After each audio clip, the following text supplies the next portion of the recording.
I give you a little background on myself. I'm not from here, like you notice. I have a little bit of an accent. I'm from Venezuela. No accent. Come on. So That's my hearing. a little bit. So I'm from Venezuela. So I play baseball all my life in Venezuela. You know, that's what we did back in the day. A lot of great baseball down there. Great baseball players. Great atmosphere.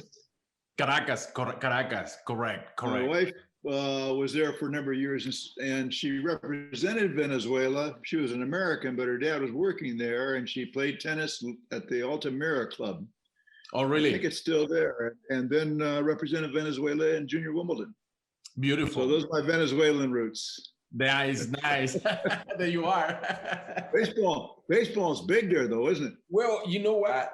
That's what we live for right there. You know, well, nowadays it's a little bit more soccer as well nowadays. Yes. But you know, back in the day, it was only baseball. You know, that's all that we did. You know, baseball. So we grew up, you know, playing dirt, you know, with rocks, and you know, we created our baseball with tape, you know. So my brother had the opportunity to play with the Angels, and my cousin played for the Tigers. So I wanted to become a professional baseball player. That was my mentality all the time. This is it. I'm gonna be a professional. You're in the big. That's pretty damn good. It would be awesome. So I was 18 years old, coming out of high school. So no one told me, hey, you can go play at the collegiate level. You can go play at junior college. You can play ASU, UCLA, whatever university you can try out. I always loved sports. And I think there is a great opportunity for college athletes and high school athletes up there. And I want to bring these. The main reason why I'm doing this is to bring more knowledge. And so when I got your email that you say, I'm not going to be, you know, can I help you? And I search your name. I'm like, oh, come on. You kidding me? I told my wife, I'm like, what? Coach told me no. Yes, we doing it. We're doing it. Maybe one or two things. A lot of rules have changed a little bit, but I'm still up on both. I'm blessed and honored because, you know, the history that you have behind you is just unbelievable. You know, it's something that not too many people have your background. Let me tell you, not too many people can say that, you know, coach at Stanford for 38 years, won 17 championships. Right there, name Hall of Fame in many occasions, and then you become coach of many professional athletes as well. That starting from John McEnroe, Gene Mayer, Alexander Mayer. I mean, you have plenty to share with us because this is what we want to bring. We want to bring knowledge from your side to the new era of athletes. And what's the difference, you know, back in the day when you used to be a coach and when you used to be an athlete and the difference now, and how can we learn from your experience? Because I want you to take me a little bit back in the day, how you started your career as tennis player. So how you become a passionate for tennis. Well, Ronnie, first of all, it's a pleasure to be with you, and I hope that some of what I say has some relevance to somebody out there. I'll do my best for you. And how did I start tennis? That I didn't want to play tennis. My gosh, I'm a farm boy. My dad was a farmer, and I grew up riding my horse, had my 22 to shoot squirrels with, and I was in heaven.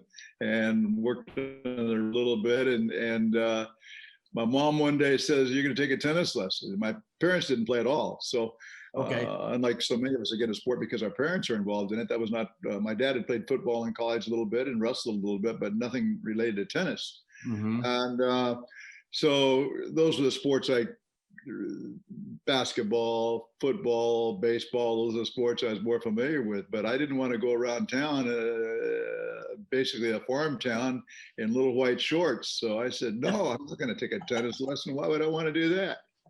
My mom simply said, well, do you want to ride your horse this summer?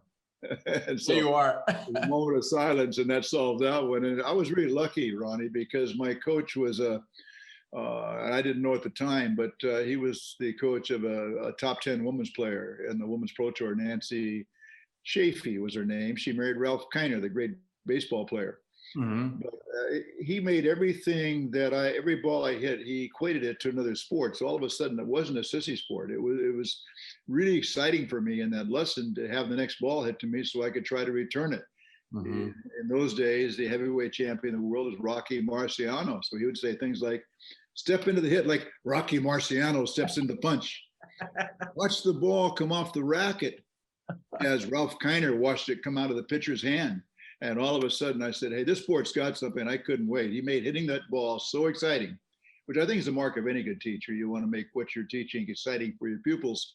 And that taught me a big lesson that really served me well later on the rest of my life. But he made everything exciting, and I was hooked from that moment on. I continued with other sports a little bit, but tennis became my love. So how long it took you to have the passion? Like you say, okay, this is it. This is the sport. This is me right now.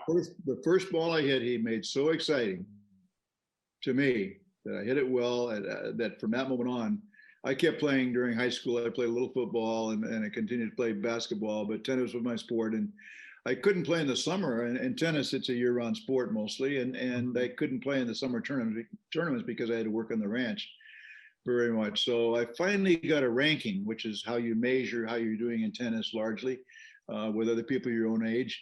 I finally got a minuscule ranking of number 18 in Southern California my last year before I went to college. Mm-hmm. So even though I had played there were always tournaments during the school year that were good tournaments, and I would play those, and I was doing fairly well, not great, but fairly well, but enough so that when I applied to Stanford, which like an idiot was the only place I applied to.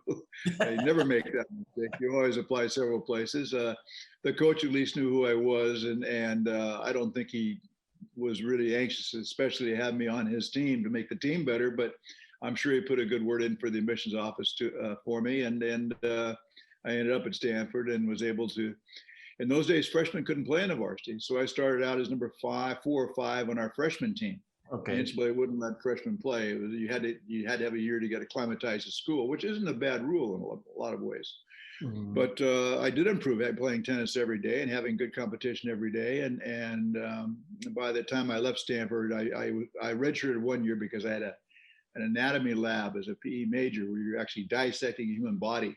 Mm-hmm. Formaldehyde, the smell of damn formaldehyde every day for 3 hours, all winter quarter long. I couldn't practice tennis because I had that lab. So I went my 5th year and got my master's and played my 5th year. And by that time, I was one of the better, not the greatest player in college tennis by a long means, but one of the better players in college tennis. And not even one on my own team, but it was a good team. And then after you did that in Stanford, your mentality was to play professional as well, or you say, okay, this is it. I want to become a coach soon enough. How long it clicked for you to be a coach right there? Well, that's a great question. In those days, there was nothing much beyond, in tennis at least, nothing much beyond college. All the players went to college. In fact, in all sports, because they didn't stay in college, they went in the military draft and they lost that opportunity. So you were in college for pretty much 4 years, everybody in every sport. Okay. And pro sports was nothing like it is today. In fact, open tennis, where pros and amateurs could play in the same event, did not start until 1968. And I graduated from college, or I got my master's in 1960.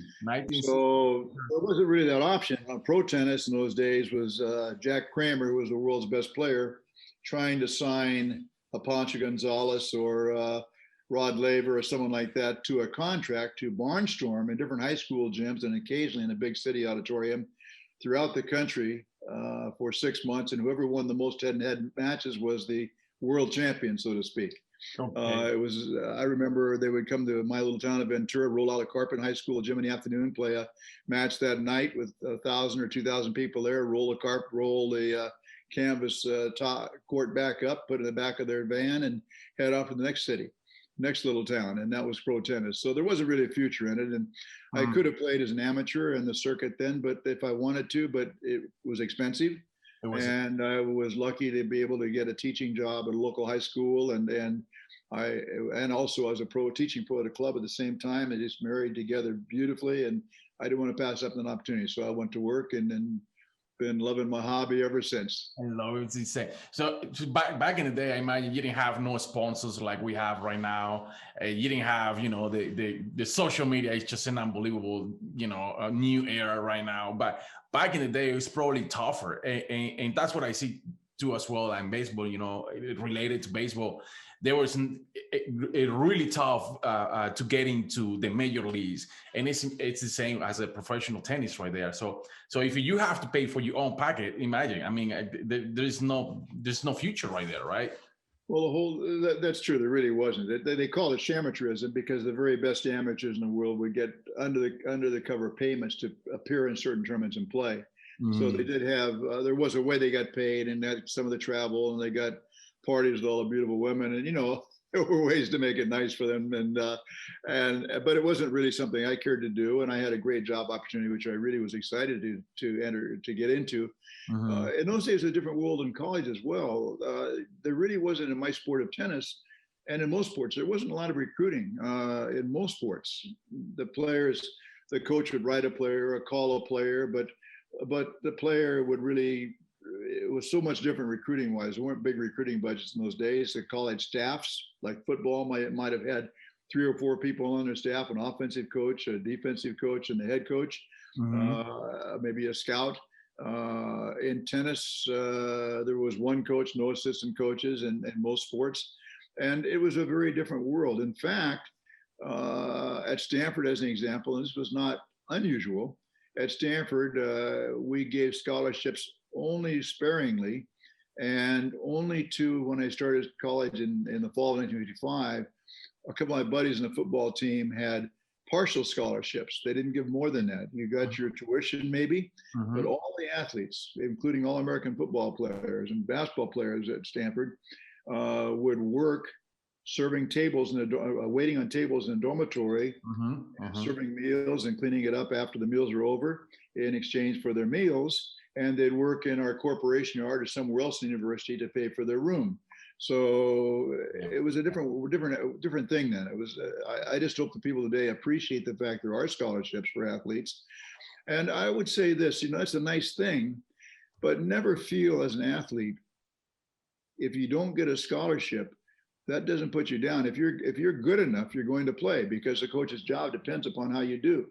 Mm-hmm. And especially a sport like mine in tennis, in men's tennis, we have 6 starters on our team, and yet only 4.5, the equivalent of 4.5 of those players get scholarships. Men's volleyball's 4.5 out of 10 or 12, whatever it is. Whereas with Title IX, the women have 8 scholarships. Mm-hmm. When I started coaching, we were able to have full scholarships. It's about the time full scholarships started. In Stanford, it was about mid-60s. And when I came, they started issuing scholarships a little bit. And when I was an athlete, and when I came back as a coach, they helped me out. I actually had 8 players on scholarship, full scholarship at one time. Oh. And with Title IX, I got cut back to 5, and then pretty quickly back to 4, the equivalent of 4.5. So to me, the most valuable recruit, Ronnie, was the guy who could come for free and didn't make getting a scholarship an ego trip. So yeah, I got a scholarship here, I got a scholarship here. Uh-huh. It wasn't an ego thing. It was if he was good, he was going to play number 1. And I've had several players, my best players, even players who have won the NCAA championship or got to the finals of the NCAA championship, or been top pros. One of them was number 1 in the world in doubles for a couple of years, who came to Stanford at no financial aid. Okay. And that's the most valuable player to me, to go along with the 4.5 guys that had this scholarship.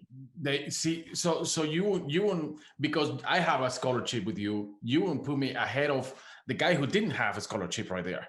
So because if you are the better player and you're not playing, my team's not going to do as well. I might not have a job. My team doesn't do as well as it can. So it's really important, especially with men's sports, where it's not so much the full scholarship, but the sports are divided up amongst several players, especially in baseball. Stanford has very few full baseball scholarship players. Most of the spouses. Correct. As an example. And but it doesn't matter if you're getting more or less than your buddy, fellow infielder or outfielder, whoever it might be. If you're the better player, you're going to play. It's a coach's job that the best players be on the field. And sometimes players get hurt, or a bunch of players on scholarship graduate, Many times I was able, without any promise of such, because I never really knew for sure what was going to happen, but someone would work their way into a scholarship as a scholarship aid became available. So many of my players who came on those scholarships ended up getting some scholarships. So part of that. Excellent. So that's very good for people to know right now, because a lot of people have the mentality, I have to get a scholarship in order for me to play. And in many occasions, like in your case, I always say, I've heard in the past that says, if they don't pay, you don't play. I don't think that's the note right now. You're not going to last as a coach very long if you're not playing your best players, because you're not going to do as well as you would if you were playing your best players. So I think that's critical to understand, especially in sports where they're not fully funded. And I think that's really important to understand. I think there's another thing, Ronnie, besides scholarships, that's so important. In colleges, we have different divisions. Division I has the most number of scholarships. Division II offers scholarships, not as many as Division I for each sport. I forget what it is in tennis, but it's not as many as they do in Division I. And Division III doesn't offer any scholarships at all. But some of the very best schools educationally, and after all, that's why you're in school, are in Division III. And not only that, there are a lot of Division III tennis programs that can be Division I programs. Without a question. That's what I always say to the parents and to the athletes. Me personally, I love Division III, especially if you have a good GPA.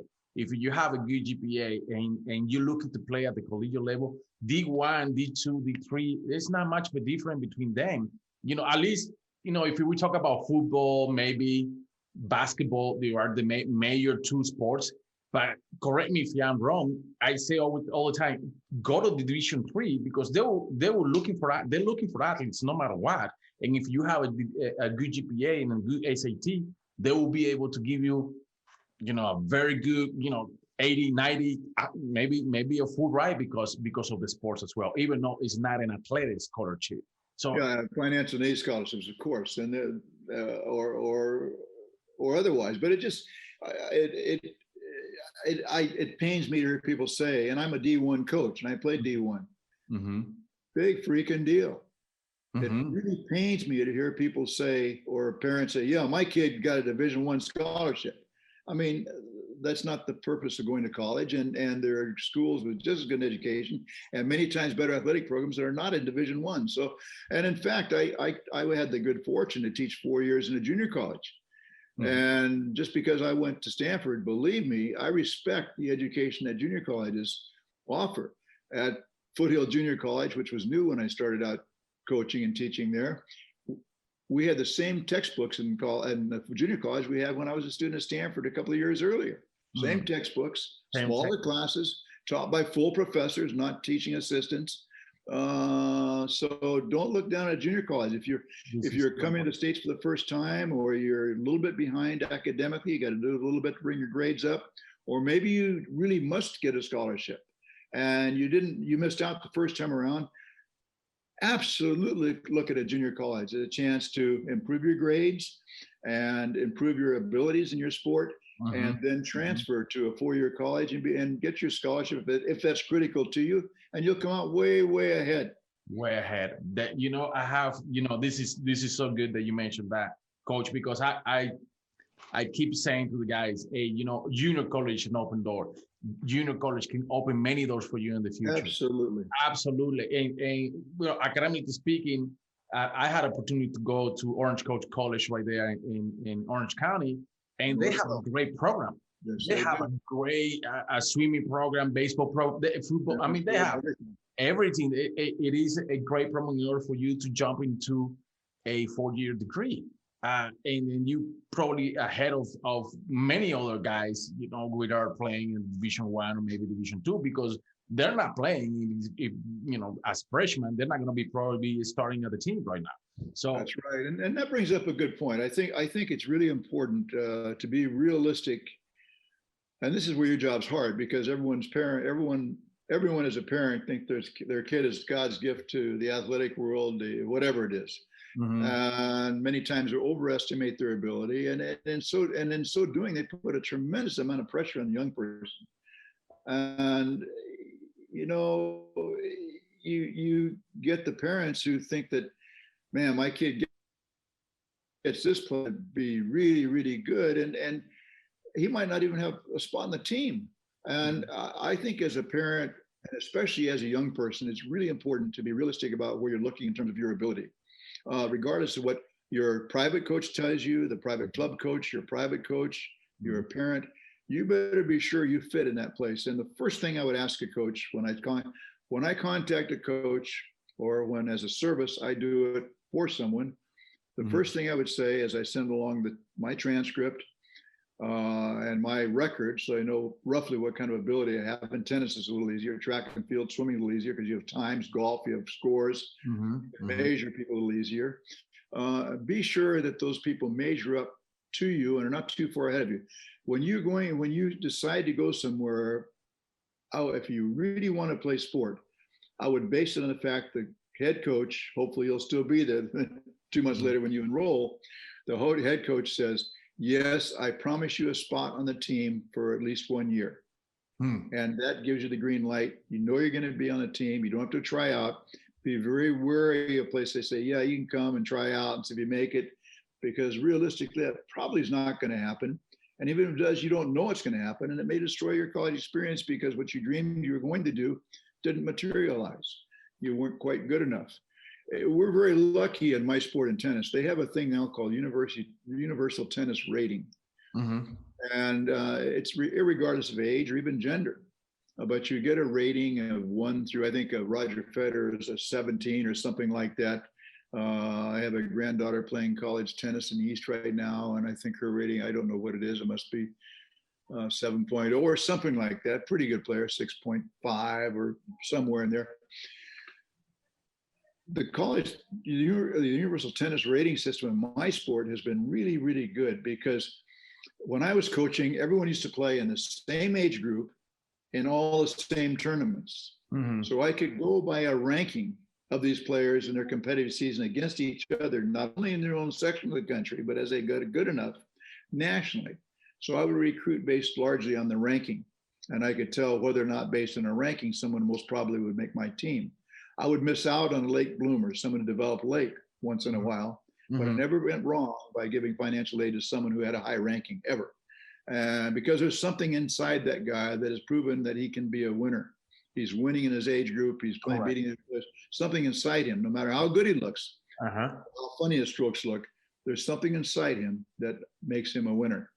And that's a big thing. And in my sport, where you don't have a time or a distance to measure, you have to look at heart, and that's the best way you can find it. You have to look the heart. Well, that also goes with UTR. And so now when my granddaughter was looking around, I said, and my grandson before that, I said, if you play enough tournaments and you're going to get a UTR ranking pretty easily. And then you go to the website of the school that schools you're interested in, and all those players, even the ones from foreign countries, have UTR rankings. Yes. So they'll have their whole team a UTR ranking. You can look at that ranking and be realistic in what you decide to do. You can say, if I'm a 5.5 and everyone there on the team is a 6.0, I'm not going to put 6.5. I'm not going to play. So therefore, I'm wasting my time. You don't need a parent telling you what you can do. You can look at it yourself. You can be realistic about what you're doing in my sport now. It's a good thing. And I think that's the biggest single thing I would look for and recommend to anybody. And by the time that you're going to recruit, that's the single thing you will look first before anything. And every school, everyone in that team has a UTR rating. And if the top two ranking ratings are players who are seniors, maybe there's going to be some things below that. But that makes you be realistic about where you're thinking. And I wouldn't even bother writing the coach if I were below all the players, or if I wanted to start, if it was really important to me to start, I would take the starting players and see what their ranking was. I might make the team, but a lot of personalities are different. For me, I just wanted a chance to play with the good players. I didn't have that in the farming community that much. But when I went into college, I had good practice every day, even though I wasn't starting, and I got better for it. Other people would get discouraged because they're not starting and wouldn't improve over a course of 3 or 4 years. For me, a different kind of personality that worked great to have that opportunity. But you have to measure yourself too. You will improve, but don't kid yourself in the fact you're automatically going to move up just because everyone else is going to improve as well. everybody else is going to screw, definitely. And for you to recognize an athlete that, you know, it could go to the professional level, it could go, do you recommend it from high school directly to the professional, or you recommend them to go to the university and then jump into a professional or to the ATP or That's a W? great question, Ronnie. When I started, professional tennis was just starting. Open tennis started in 1968. I started coaching in the fall of '66. Mm-hmm. So I started coaching before that. In fact, after college tennis, for the players on my team, we were a fair team, but we weren't very good. And a professional career was not something you could relate to. So I come in as a young raw coach, said, okay, guys, we're going to win the national championship in a couple of years. They look at me like I'm crazy. I was trying to coach with a goal as my goal that they couldn't relate to. So as a coach, I learned right away, I better make my goal something they have to relate to and can buy into. Otherwise, I'm going to lose them. And I did lose them. They're out there getting sunshine, getting tan, and just getting a couple of hours out of the library and having fun and hitting, giggling. But that was not what I wanted or the environment I wanted. And they were great guys, but they weren't going to go very far with their tennis. So gradually we had to get better players. And my big breakthrough was Roscoe Tanner in that regard. Now, Roscoe came to Stanford and was in the NCAA finals freshman that year. Freshmen became eligible for the first time. They couldn't play until that year in 4 years as a freshman. They had to play on a freshman in all sports. Okay. They opened that up, and Roscoe could play as a freshman. He got the NCAA finals as a freshman, and he got the NCAA finals in singles as a sophomore, and he got the semifinals and lost in 5 sets as a junior. In other words, he was the best player in college tennis year after year after year, essentially for almost 3 years. And by that time, 1971, 71, 72, there was starting to be an opening in pro tennis for these young guys coming out of college. So it started to be a choice. When I was recruiting, if a guy, I wouldn't waste my time recruiting somebody and offer him a scholarship and then have at the last minute have him go turn pro. So it was a waste of time for me. I lost my scholarship then. No one else could use it. So I was only very careful to recruit guys I felt would only be going to college for at least a year. Now, to answer your question, Roscoe came to me at the end of the NCAA championship his junior year. We just barely lost that championship. We were close for the first time. We were in the hunt. We just barely lost it to Trinity University of Texas. He said, Coach, my dad and I want to take you to dinner tonight. This is in Athens, Georgia, at the site of the competition. I said, okay. But my radar was going up because I knew the agents were talking to him. Agents then wanted to represent the next great American hope and get him before some other agent got him and signed him to a contract. So I tried to talk him out of it at the dinner when he told me they decided he was decided to go pro. I tried to talk him out of it. And he was the only guy I ever tried to talk out of it. From that point on, I never tried to talk anyone out of it again. My job was to get them to make them as good as they could. A lot of times I felt someone wasn't ready, but they turned pro and went out and did very well. Other times I thought the guy was a lock to do well, and he didn't do as well. So you don't really know how someone's going to adapt to that life and to the pro circuit. The advantage tennis has is you can play in professional events and get a professional ranking as an amateur. So before you turn pro, you have a pretty good idea how you stand. And you know also historically, if you're not in the top 100 and you're traveling all the world chasing these ranking points, you can get into better quality of tournament and get more be eligible for more prize money. It's expensive. And you're not going to be able to make a living at it. And you're traveling like crazy. It gets old pretty fast. You give yourself a couple of years, if you're not in the top 100, you forget it. You get in the top 100, you better get up pretty fast at 75 or so, and then you can start doing okay. So how was the pairing as well with John McEnroe? I mean, how long did you coach him? Frankly, John was a good. He wasn't our top best junior player as an American. He was a good junior player, but not our best. One of our best, but not our best. And he was on the United States team that went to Wimbledon representing the United States. Yes, I remember. And there were about 6 players who got straight into the junior draw, but that wasn't until the second week of Wimbledon. And in his last semester of high school, there were a series of tournaments around the New York area, which were pro tournaments, but he could play in them as an amateur. And he was playing against guys like Stan Smith, Charlie Passerell, some pretty good players, and doing okay. Mm-hmm. And so he got into the qualifying at Wimbledon and led him in the qualifying, which starts early on. And he not only qualified for Wimbledon, he kept winning in the main draw. Mm-hmm. So when the junior event started the second full week of Wimbledon, he was still playing in the men event. Uh-huh. And but he had committed to Stanford, but it doesn't mean anything. He could still turn pro in the summer. Mm-hmm. He went all the way to semifinals of Wimbledon before he lost. And then he came home in the United States and he played the pro tournaments all summer long and did a good job. Never took a week off. Did a really good job. Was a bona fide pro. I didn't think I was going to see him. I thought for sure he was going to turn pro. Uh-huh. But he did honor his commitment. He came to Stanford and played 1 year. And then, of course, at the end of that year, he won the national championship in singles and as a team, and was out the door in a hurry. But I'm surprised, frankly, he even came. He has as much success as a junior. Wow, that's good. And you won 17 championships with the NCAA in Stanford. My players won 17 championships. Yes. Well, you coached them. Well, that's good. That's a good note. But you coached them for 17 years right there. Out of all these 17 championships, which one is the one that you say, "Oh my God, this was the most impactful for me right there"? That's hard. I remember a couple we might have won, we lost, probably more than some of the ones we won.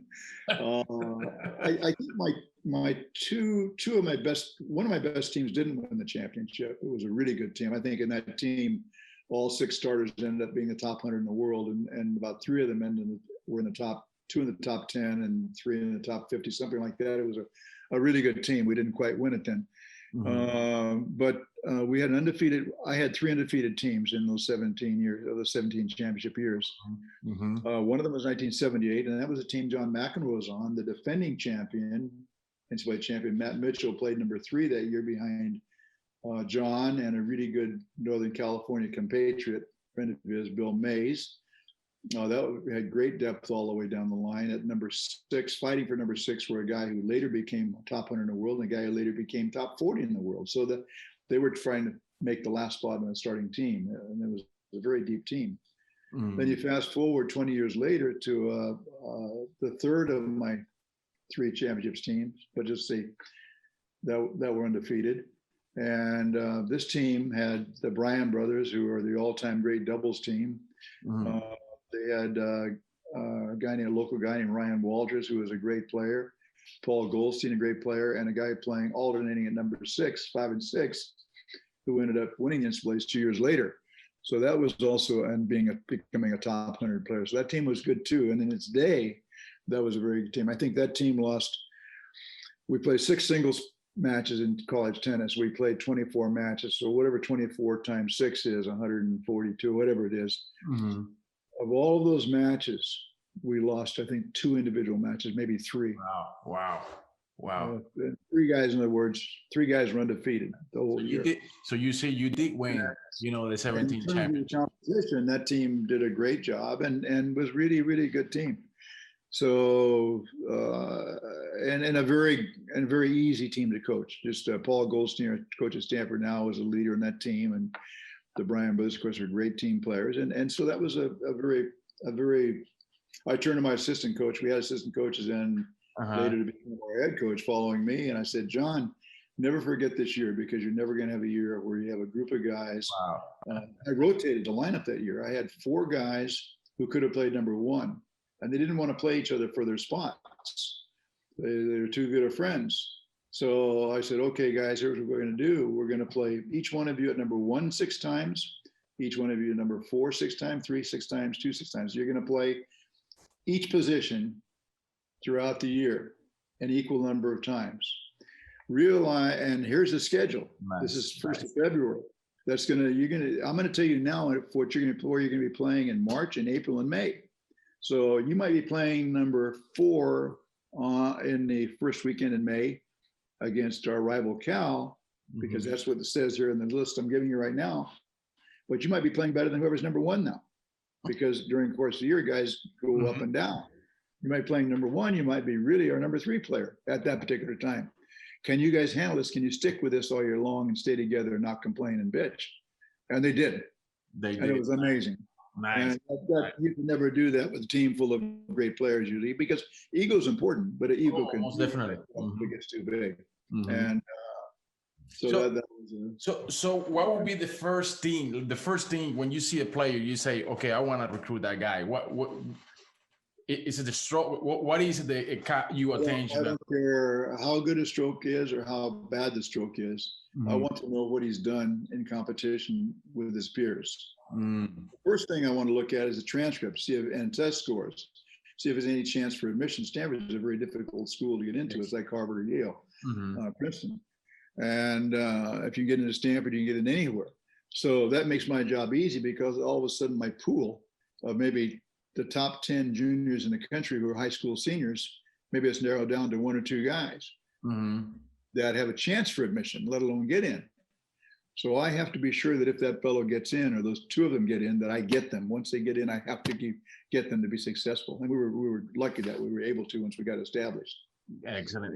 And you recommend, so you wait into their junior, or that you wait into their senior in order for you to make that decision?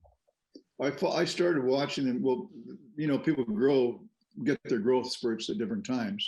So to what a guy does at 12, because he's bigger than everyone else and he grew fast, might not be anywhere near what he's going to be like when he's 16. So in tennis, there are age groups. There's 18 under, 16 under, 14 under. So I started looking at them, and they're ranked by how they do in their section. And then for me, how they do out of their section when they get good enough to leave their section, and nationally, they're ranked. Now there's even a third area called ITF rankings, where it's harder to rank them. It's harder to be accurate in judging them how they do in the United States, because now they're playing not only in their age group, there might be 16 playing in 18 unders. So I was not playing against their peers. They used to all play against their peers.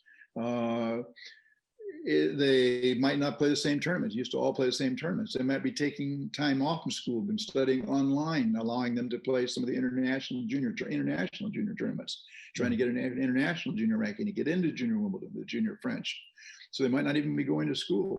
So it's a whole different ball game now. And again, I would really go on the rankings that I had. For me now today, it'd be more the UTR as an example.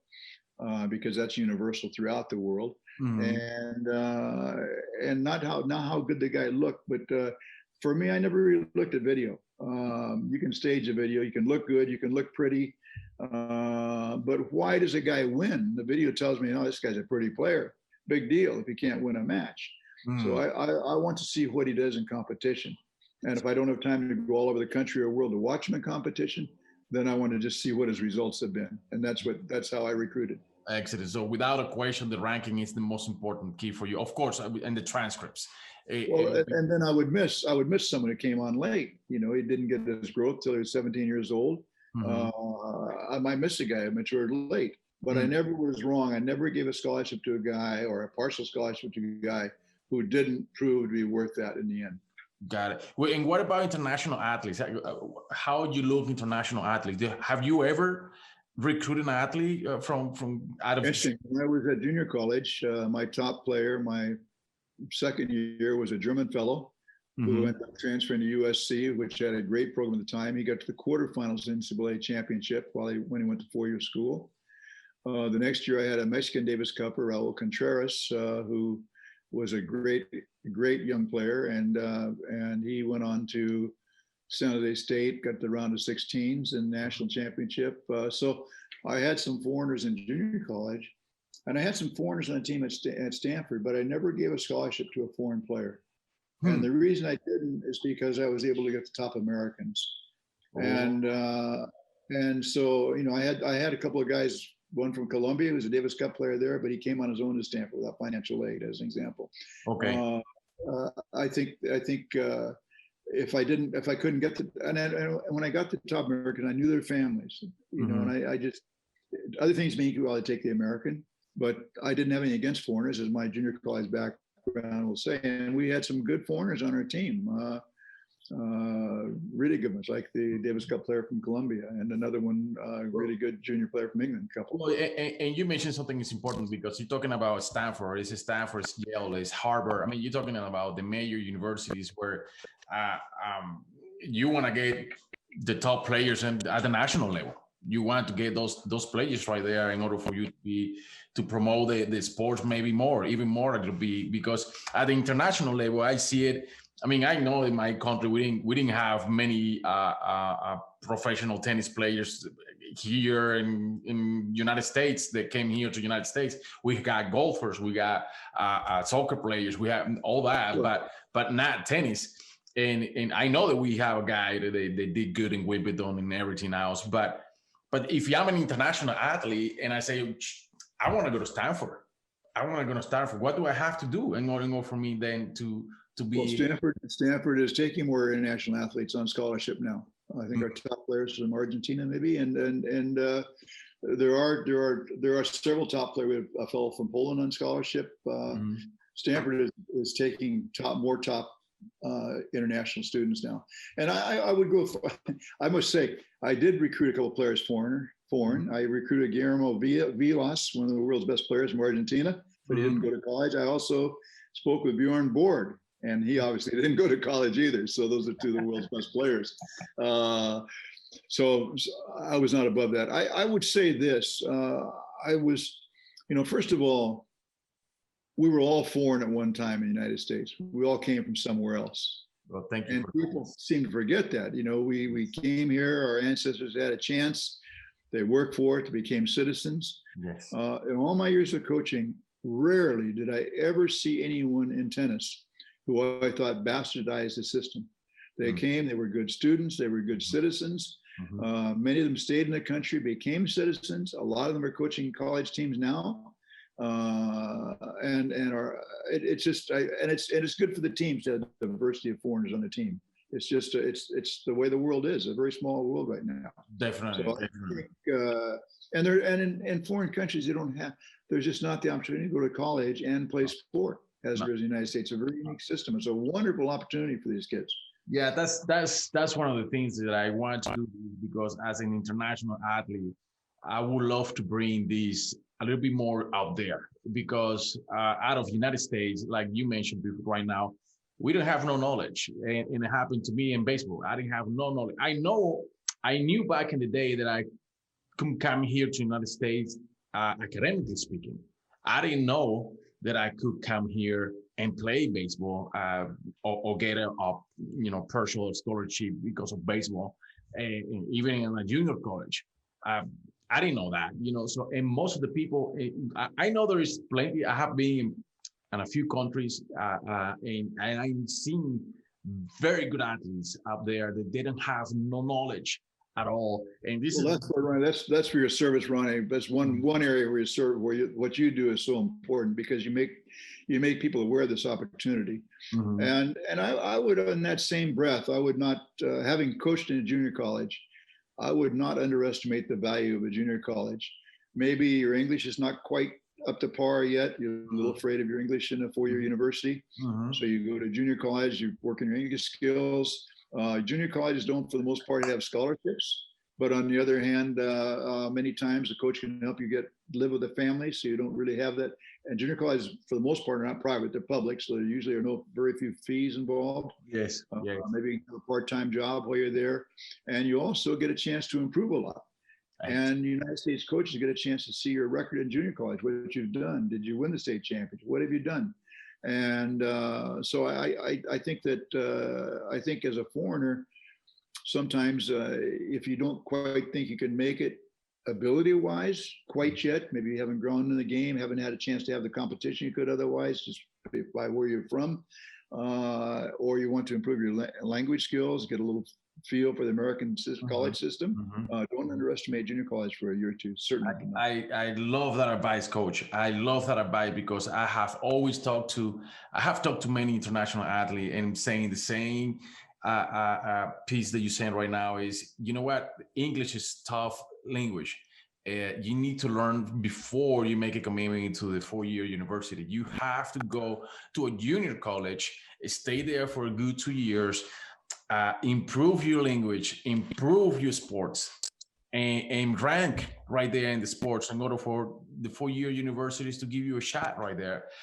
That is so important. I'm thankful that you mentioned that, because it is important for people to know that there is an opportunity out there. And I know, I know that, there is 8 million high school student athletes in the United States total.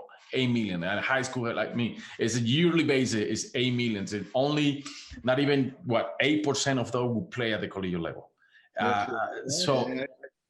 I think, Ronnie, another thing we do too is we get a little bit hung up on the different divisions. There's several divisions. Of course, there's junior college, 2-year education, 1 or 2 years of junior college. There also is NAIA. It's a possibility. Not a lot of schools, but they have scholarships. And in the NCAA, there are 3 different divisions. Division 1 has more scholarships than does Division 2. But there's very good Division 2 schools in every sport. And Division 3 doesn't have athletic scholarships per se, but there are other means to get financial help.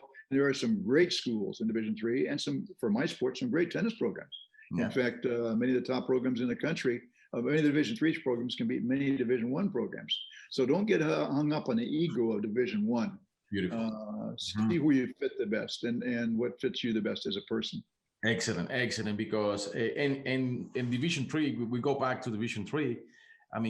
Out of the top 10 academically speaking best universities in the United States, 74 are Division 3. Academically speaking, 74 are Division 3. So if you academically speaking good, D3 is a great opportunity right there for the athletes, without a question. Totally agree. Yeah, without a question. And talk to me a little bit about your mindset, how you work the mindset of the athlete because you have different temperatures, you have different mentalities, culture. How you control that as a coach? Well, first of all, you have to recognize everybody's different. In your own family, you have 3 kids. Every one of those kids is different. Different likes, different hobbies, different abilities, different looks. They're just different. And then you take a team from all over the country, or maybe even all over the world, as is the case in most tennis programs in the country, all over the world. It's just a melding of backgrounds. And as a coach, my job or a coach's job is to find out, first of all, you have to understand that everyone has to be treated a little bit differently. You don't have to treat everyone the same, especially in a sport like mine.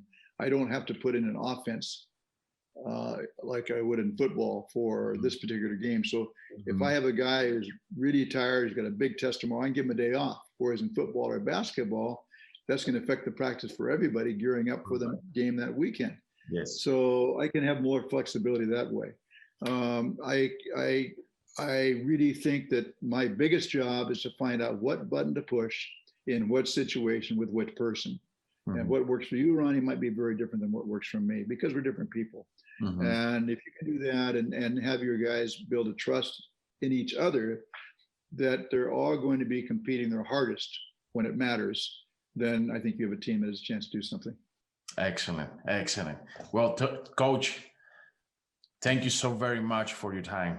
Thank you for giving me, this knowledge. Well, Ronnie, I turn it right around. I'd say thank you for the service you're providing, and good luck with this. And if I were still coaching, maybe one day I would have an opportunity to have one of your recruits on my team. So yeah, well, don't you worry. We'll get somebody in Stanford. Don't you worry about it. All right. I'm going to hold you to it. I got good especially girls, GPAs are above the 4s all the time.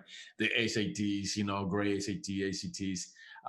Soccer players. I have a few soccer players. They love this, and I keep knocking the door. You never know. When we can get an open door in Stanford and Yale and Harvard.